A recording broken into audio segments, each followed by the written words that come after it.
A judge does not put on the robe and throw away the Constitution. There is something more at work here than the facts that were brought before you. I don't think anybody was more prepared than Richard Egbert. I saw him, as a judge and just stood in awe of him, the way he handled his clients, the way he knew the cases, the way he knew the law. He understood the role of the defense lawyer, which is to really make the government prove its case beyond a reasonable doubt.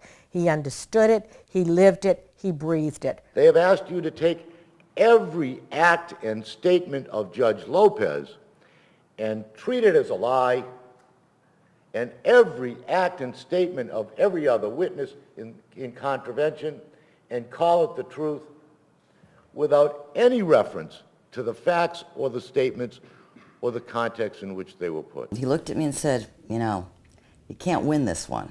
The political forces driving this witch hunt are going to beat us. But if you want to fight, I'll fight for you. And you know what? He fought for me.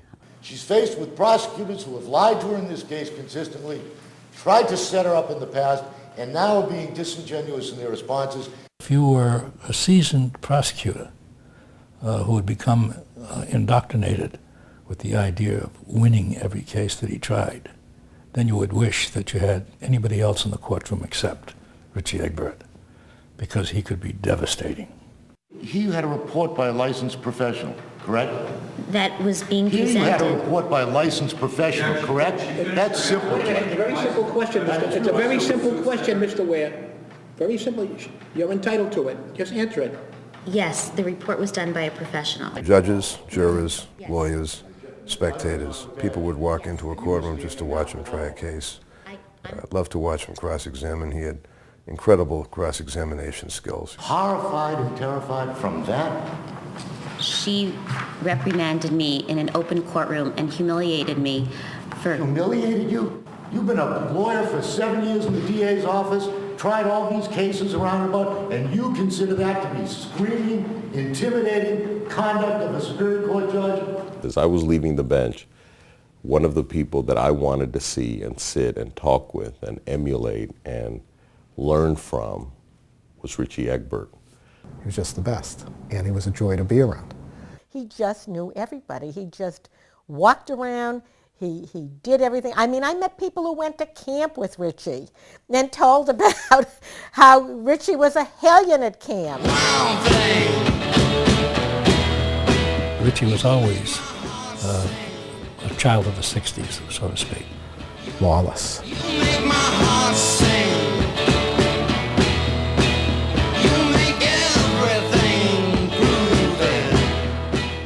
He snored.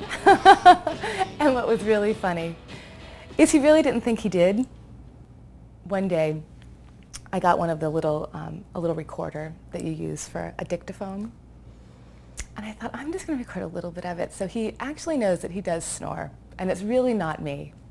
So I recorded a little bit, and the next night we were having a drink, and I said, oh, by the way, I just wanted to clear something up, a little discrepancy, and really prove to you once and for all that you actually do snore. And so I played him some of it, and he looked at me and he said, maybe you should go work for the U.S. Attorney's Office.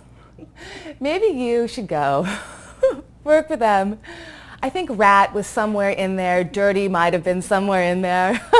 Down in Mexico, we did wreck dives. We went diving. And Richie and I every night would walk the beach and have a cigar, and we looked forward to it. And Shannon was somewhat amorous and indicated that she wanted to be with Richie. So Richie had a dilemma. He could either be with Shannon or he could walk the beach with me. So he solved it the way Richie would. He looked at me and said, I'll be down in 10 minutes.